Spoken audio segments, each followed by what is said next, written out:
Hello, welcome to the Plaid Sheep Oracle. This is a collective reading. I'm going to warn you ahead of time, they're doing work on my building. There's some drilling happening.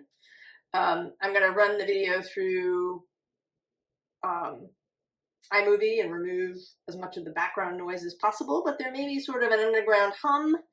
The video may sound a little weird because I have removed so much of the background noise, so just be warned. So this is a collective reading, and it's really interesting and profound and deep and all those things. And it has to do in part with the 2 new moons in Virgo that we're going to have, as well as the full moon in Pisces that happens between, as well as another aspect that's happening between 3 asteroids. So the 2 new moons in Virgo are on August 23rd at 0 degrees 23 minutes of Virgo, and then on September 21st at 29 degrees 3 minutes of Virgo. So the beginning and the end. And then in the middle is this Pisces full moon at about 15 degrees, right? Halfway. And the full moon and then the second new moon are eclipses. The full moon is a total lunar eclipse. We're not going to see it over here if you're in the United States because it's happening in the middle of the afternoon. And then the September 21st is a partial solar eclipse.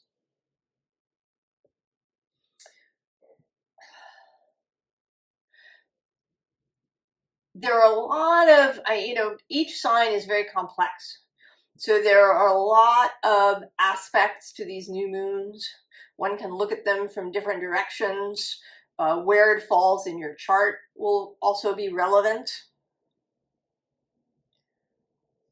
But we're going to talk about one aspect today, which is the aspect of both home and service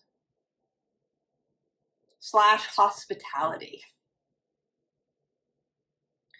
So the first new moon, pull it up here,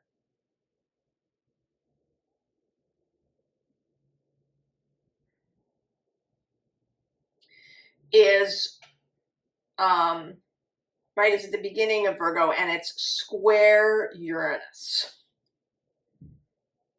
So there is this energy of a new idea. It's square Uranus, but both Virgo and Gemini are hosted by Mercury. So there's a new idea, there's a new clarity about something. Now, another thing that happens, actually 2 days earlier on August 21st, well,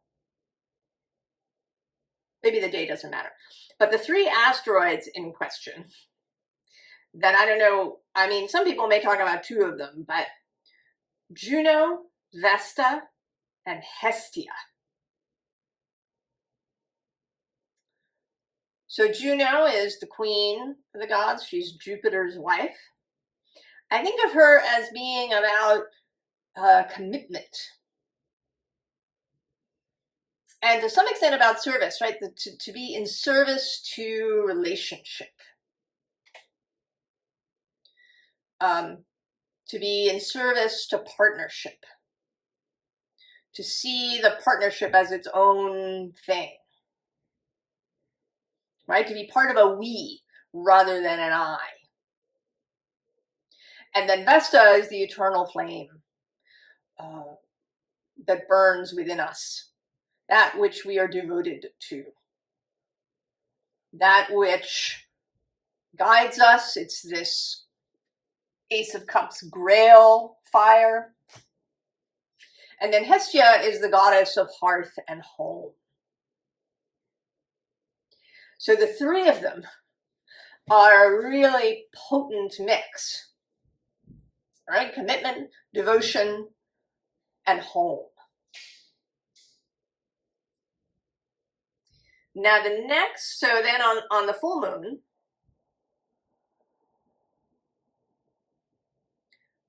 the full moon is trine Jupiter in Cancer.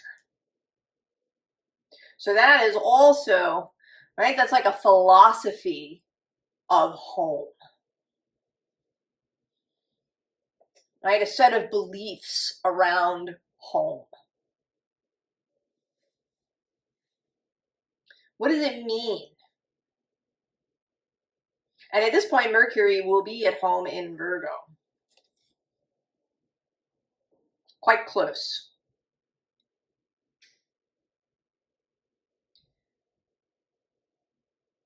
And there's also here, this is the unseen underlying south, or the seen underlying, I'm sorry, south node. So the south node in Virgo.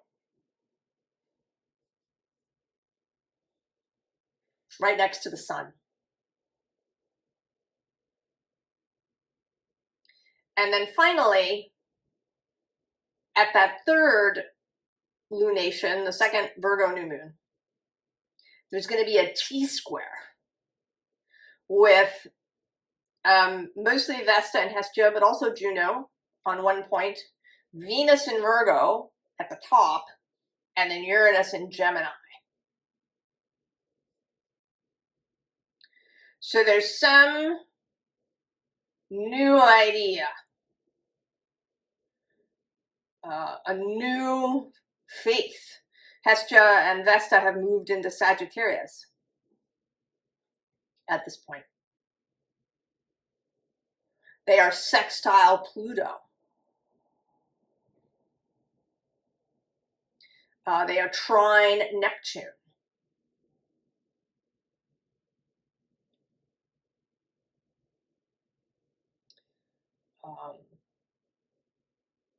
And Juno is actually trine Saturn,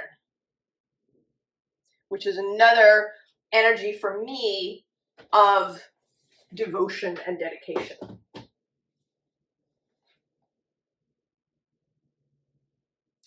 So where's all this leading with this as collective reading?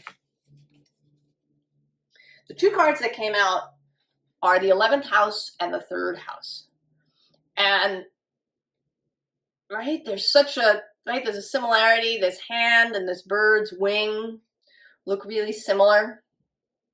Right, there's these two things reaching together. I mean, this has a third hand, but it's kind of off here to the side.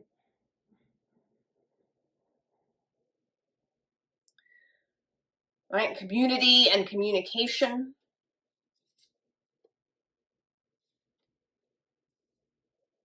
And also the nodal oppositions.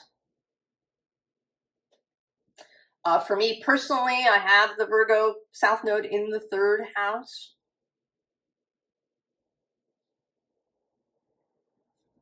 Right, the South Node. And right below this is the 5th house with passion. And also the 8th house with mystery. And then the trine sextile with symbiosis.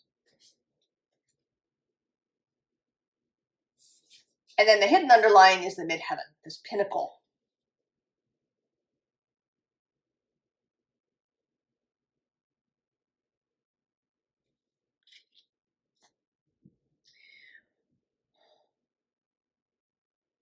The midheaven is also a public, right? It's the most visible, the tippy top of your chart.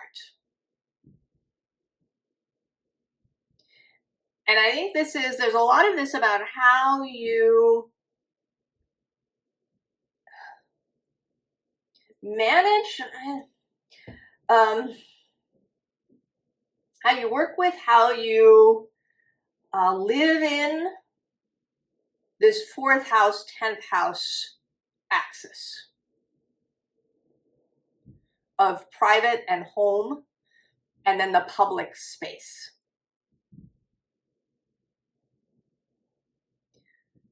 What are your values concerning these two spaces?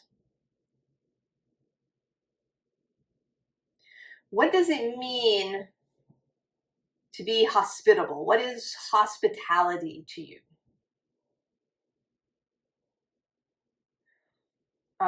What does it mean maybe to open your home? Whether that's literally or figuratively.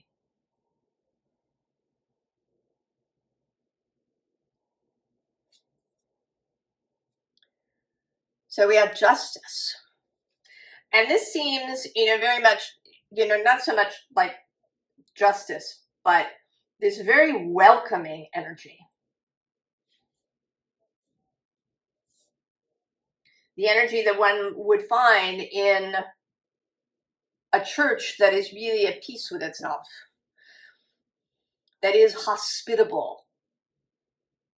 That was, one of the values of many monastic communities was hospitality.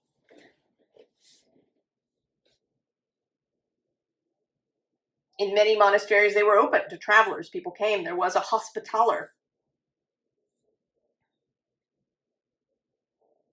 whose job it was to interact with travelers and pilgrims. Many cultures have strong traditions of hospitality, of welcoming the stranger,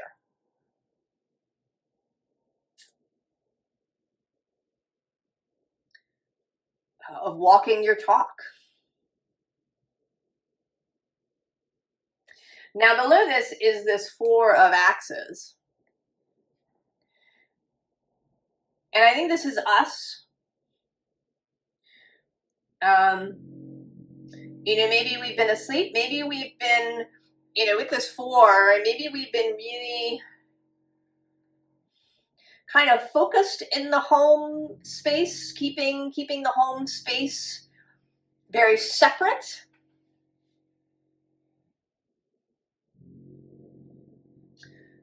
Below that is this 3 of Cups.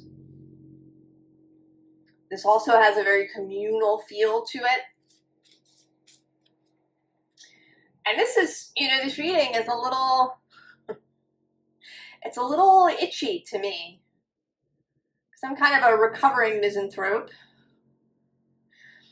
I'm certainly more on the introverted end. I'm very private. So I can see there's this tension here. The underside, well, actually, I'm going to wait on the other side, and we'll talk about that in a little bit. But we have this page of axes, and this feels very much like Uranus showing up, and kind of in a rather gentle format as the page. It's not the Tower or even the Knight of axes, it's the page. An energy of innocence. The innocence has been coming up a lot for me.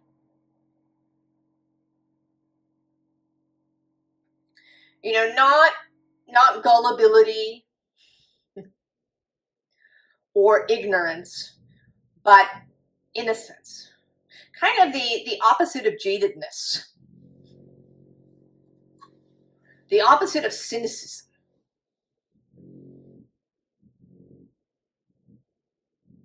So there's this new idea that may be coming to you about how to interact with the public, with community that is in a broader sense, right? Not your intimates, not your nearest and dearest. We also have upside down the Hanged Man. Seeing things differently. In fact, seeing things maybe from the very opposite side.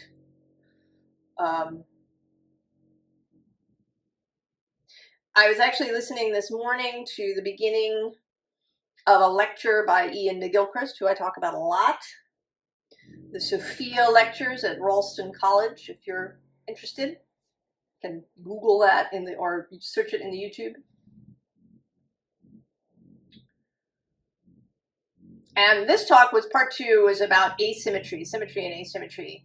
And he often talks about the tension of opposites.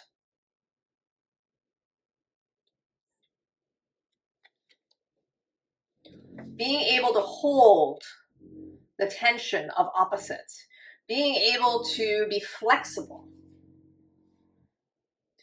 that you don't have some sort of hard and fast rule about, you know, this never touches my house and this never touches my public life, right? Never the twain shall meet.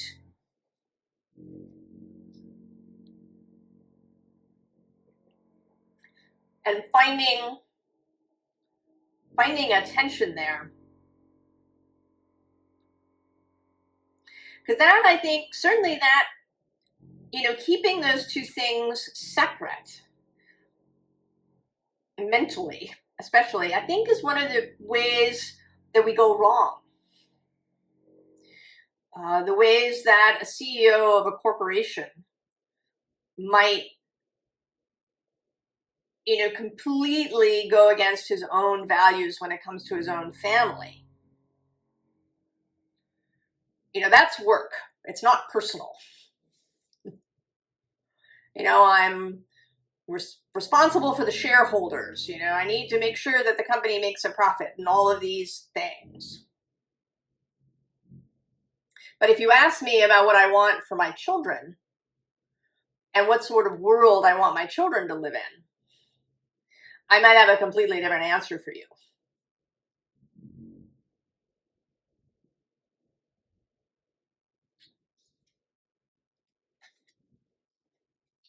So we have this 9 of Jazz.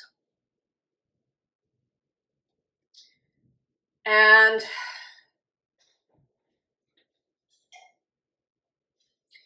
this feels like a truth being spoken.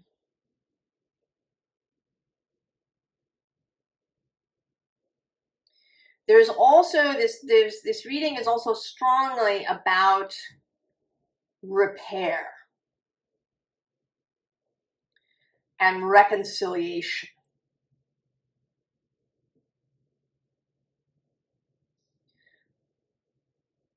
You know, how we want to move forward from here.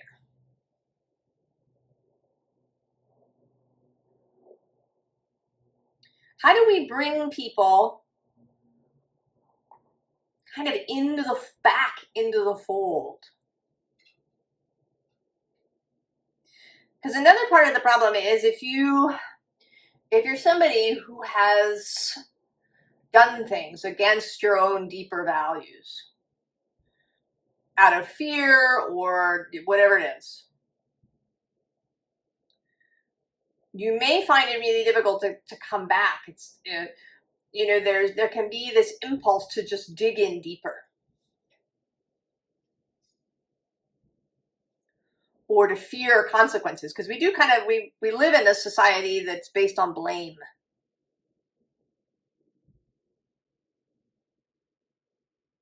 And so people, they dig in deeper, they say, I did nothing wrong, it wasn't my fault, it was this other person, whatever it is. If you've ever worked in a place that was like that, you may have found it very difficult. I worked in a place like that, and it was very difficult.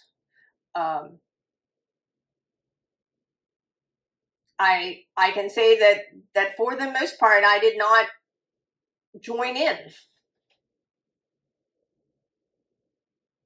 I was always very frank. If I made a mistake, I said so. And it did mean that I had very different interactions with the people that I worked with.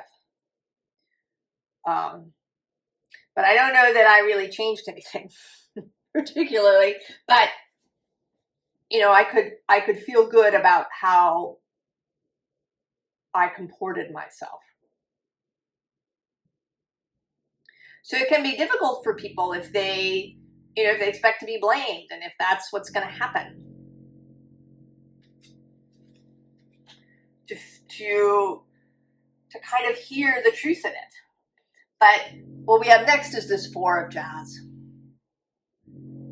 The bringing of people back into the community. Not focusing on punishment.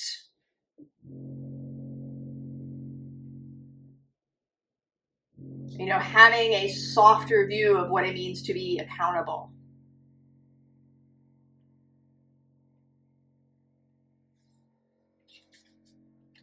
So we have abundance. And it's absolutely possible.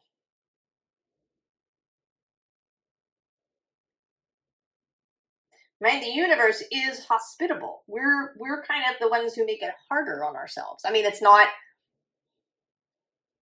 right? There's no perfection in physical life.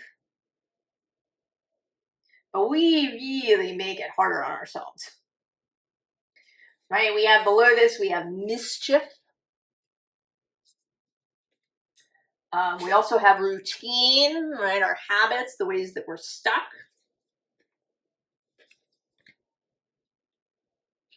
And to move out of it, there's risk. It can feel risky. We may have to deal with our ghosts.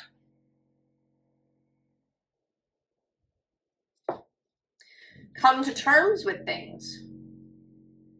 And we often talk about coming to terms with, what other people have done to us, the traumas we endured. But we also have to come to terms with those things that we have done that are not so great. And we've all got them.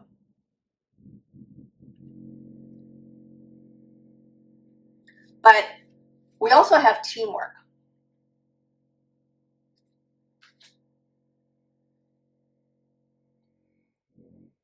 And I think that these things have to be done, right? The repair work has to be done in community. Sometimes you read about these things, about different tribes, either in Africa or other places, that have this kind of communal process where if a member of the tribe has done something egregious, they've stolen or they've done something that's set them outside, that they can be brought back in.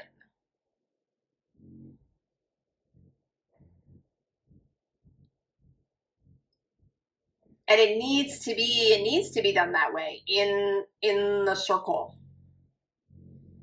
And I think that some of us, well, if you're here, that we are part of the group to try and make that happen in different ways. And I don't think that it means that we're all, leaders, or that we all have to, make the circle happen, or, I think we all play different parts. Some of us may be individual therapists that people can talk to. Some of us may be leaders in family circles.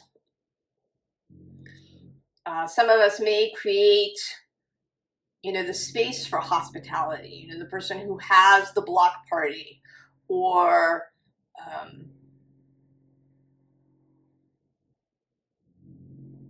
who creates communal events that are separate from this. There's all kinds of different ways to approach this.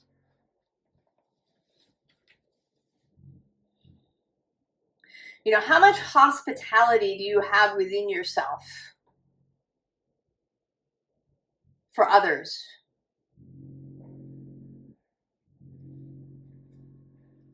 So we have the Earth Keeper.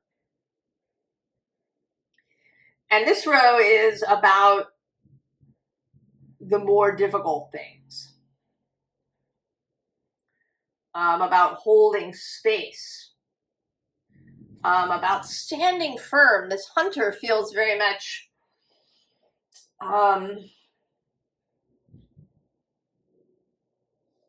like someone who would uphold a boundary. So it's not that you just, we don't just let people do whatever they want, but we don't respond, in a blaming or punishing, like really punishing way. There is a correction. You don't get to do that. But let's find out why you're doing it.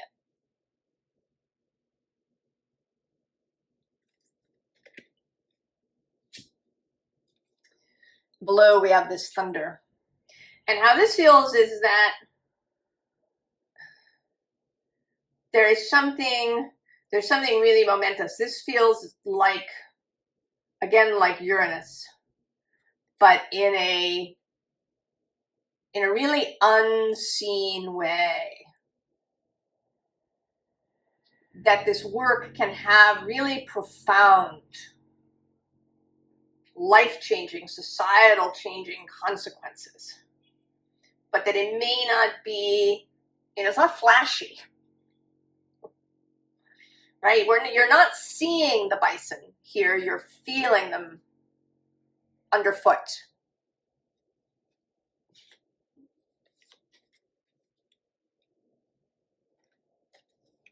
Right? The lower world, secrets, origins of things. This is another fourth house aspect.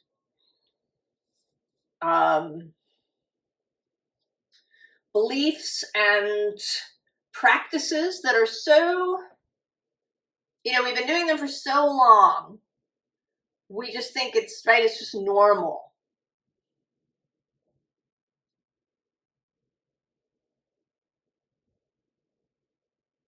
Right? Why do we do this thing? Well, it's just normal, but at some point it began. Why did it begin?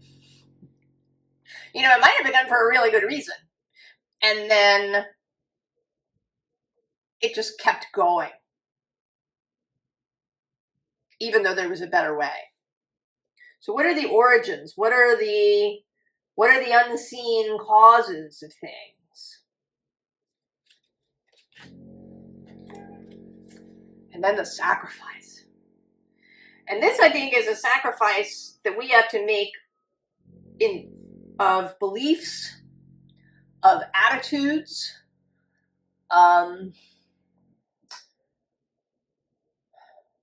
maybe even the sacrifice of having a really uneventful life.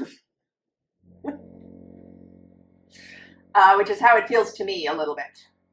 Because I've often had this dream of just, living quietly with a garden and, just my dearest and dearest people. Right? If you had that idea that you could go off and live on an island somewhere or in the middle of the woods and not know about anything. And it may be a sacrifice of that. You may have to sacrifice your beliefs about these people or about what makes change happen.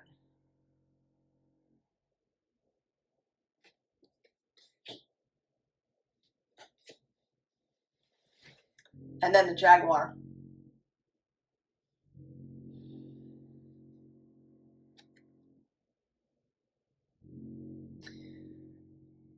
Oh, the difficult bits. This is Pluto.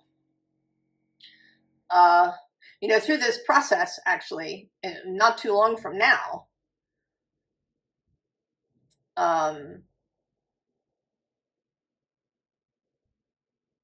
Venus is going to make an opposition to Pluto. And there is definitely Venusian energy here. Justice is Libra's card.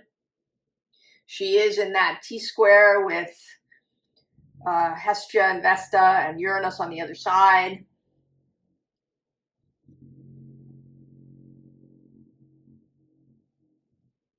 She will be in Virgo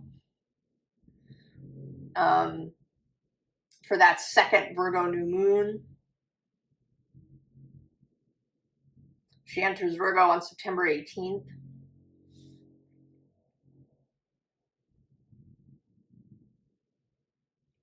actually just after or just before, it's that same day, Mercury enters Libra and becomes the point of that kite shape that's going on now.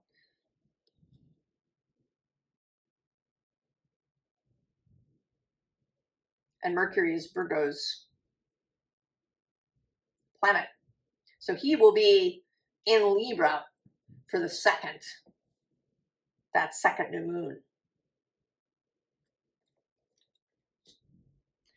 These transformative things that may bring stuff up to the surface.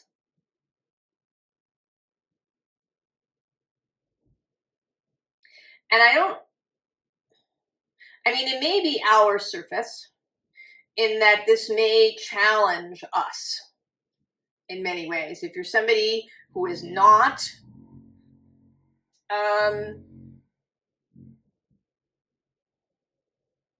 or who doesn't, or if you don't think of yourself as kind of a community person,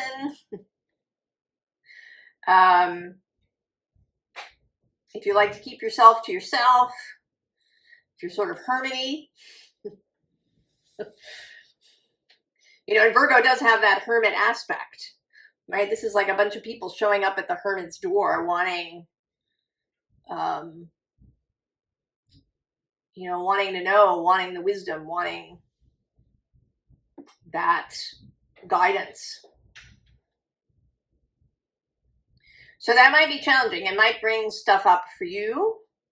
But I think mostly this is about the others, the community, and how we communicate with them. Are we hospitable? Do we welcome them? So then we have the Pegasus transcending. And right underneath we have this sanctuary. We also have patience and wisdom and enlightenment. And I'm going to go one more with playfulness. Oh, and one more after that. New beginnings. Oh, and love.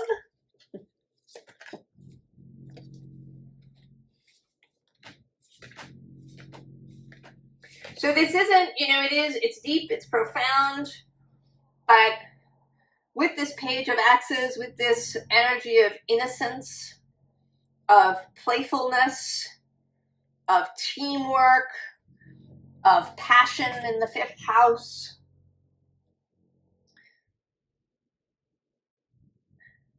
it wants to come through, in this light, joyous way. This isn't a circle where everybody's really dour and, the penitent is kind of brought before, a grim-faced crowd that demands penance. It's not like that.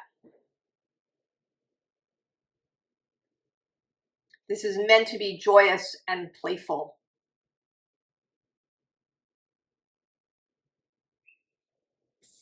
Right? To help people past uncertainty and doubt.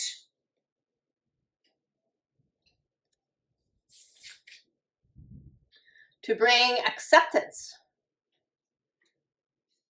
Right? You can accept that you've done some shitty things. You've made mistakes.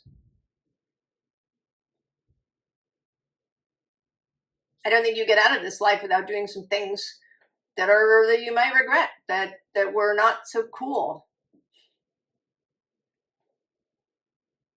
I certainly have.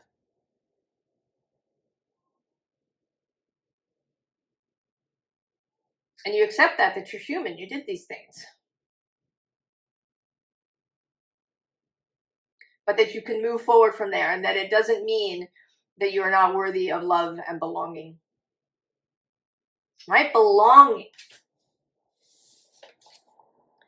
And then with this reflecting pool, right, it's seeing yourself as the swan. And helping other people to see themselves as the swan. Because, right, shame and othering make people angry and bitter and resentful and, you know, inclined to lash out. And, you know, maybe to say, well, you know, if I can't belong, then I'm just gonna, you know, do what I want. Right? That was Frankenstein's monsters. If I cannot inspire love, I will inspire fear.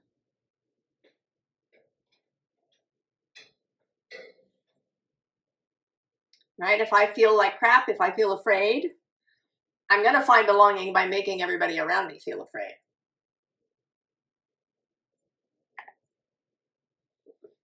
And then we'll all be, right? We'll have parity.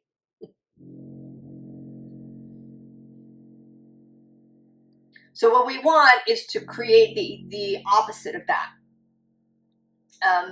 Abraham sometimes talks about this, about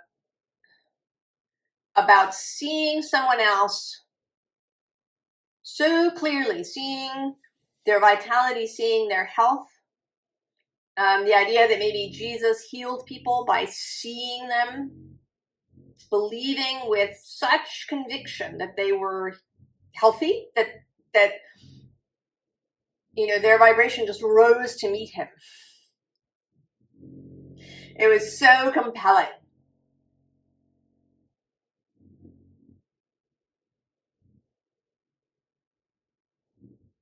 Right? I mean, that's really what we want, right? We want people, everybody to join us in this high vibrational, ecstatic, joyous, affluent, abundant space.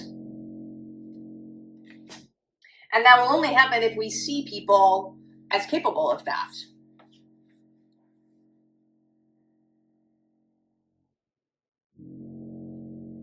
If we see everyone as belonging with us,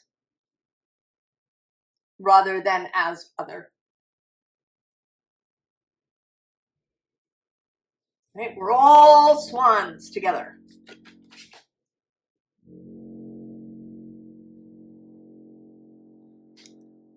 Formal advice. King of Swords. Personal authority. Know what you stand for. Know what your values are. And hold fast to that. That's that Juno energy. And the Vesta energy. Below that, we have Two of Pentacles, which is, I think, a willingness to do some stuff, a willingness to,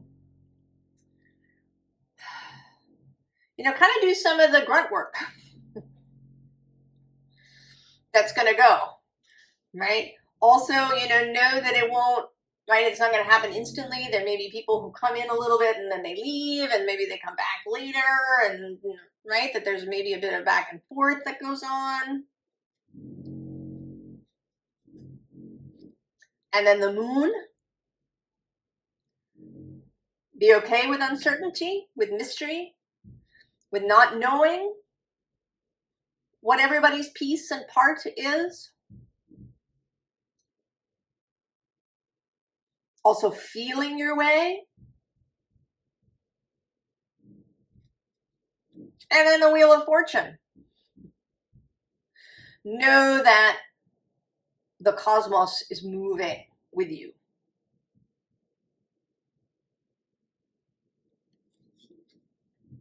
And I'm going to go one more, actually, to Strength.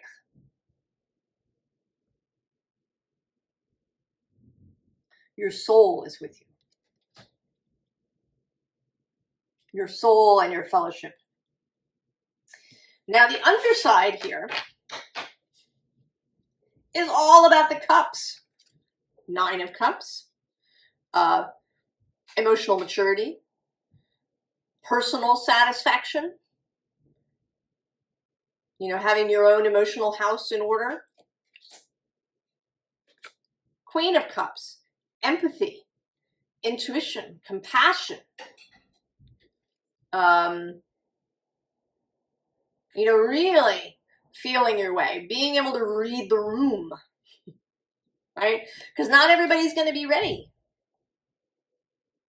for this. And you're going to need to know, allow yourself to know who is and who isn't ready. You're not going to try and force somebody into it. 3 of Cups, joy, celebration, fun.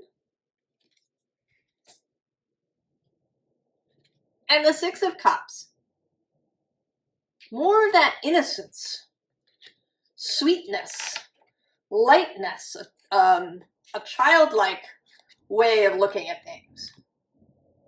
Not, you know, not childish, but, you know, without all of our baggage, without all the jadedness, with a sense of wonder. And so I'm going to go now to this bottom, because it's kind of complex. There's the Mama, the Empress, Venus, at the heart of it.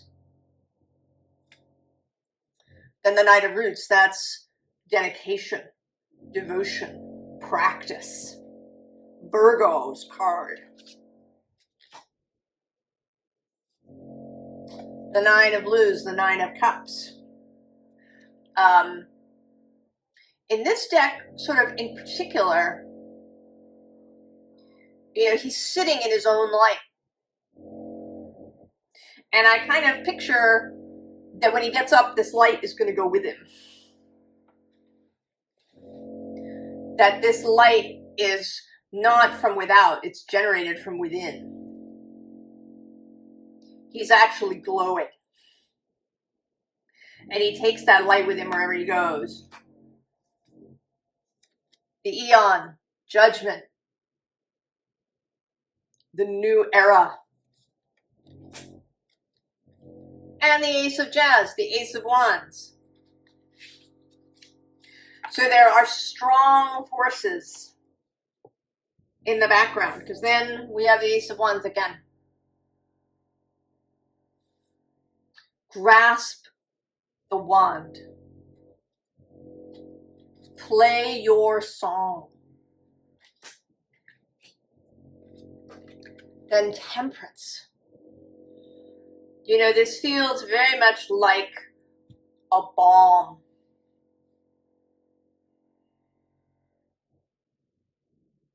Right? Like gentleness.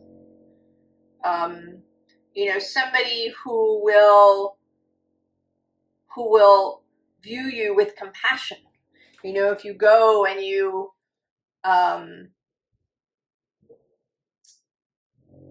confess something, that you will be met with understanding and compassion. Firmness. You know, if it is something you can make amends for or set right, then you will be sent to do that. But you will not be cast out. Right? You will be given the cup to drink to bring you back fully into belonging. I mean, you never leave belonging except in your own mind. Right? You cast yourself out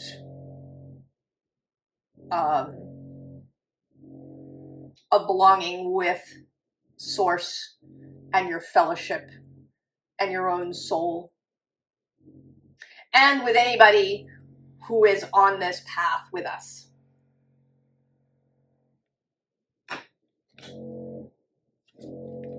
Six of Pentacles, right? Coming back into balance, into the kind of natural rightness of things. Right? This is not about punishment. It's not about force. It's not pejorative.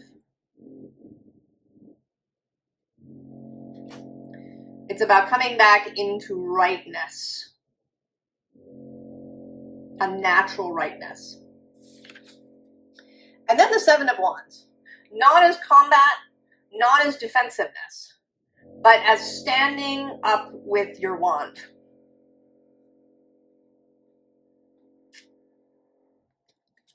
Right? You've got your wand and you're gonna, kind of proclaim it. You're going to be public about this.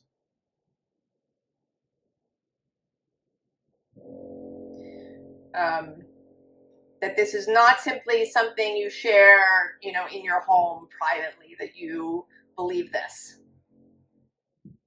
There is a call here to believe this publicly. Now, it doesn't mean that you have to, comment in this way on every, social media thing that you run into, right?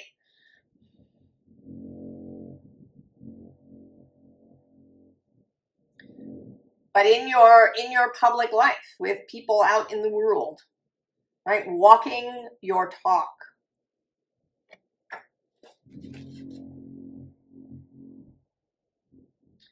So there's something so profound about this period of time, these two Virgo new moons.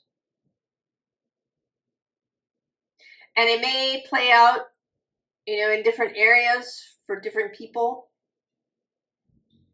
But right, there is something about being, right, about transparency, about being public with your values, even if they're not popular immediately. It is a challenge. But you're here. I think you're up for it. You might even be, thinking that this is really great and really juicy. And you're going to go out there right now.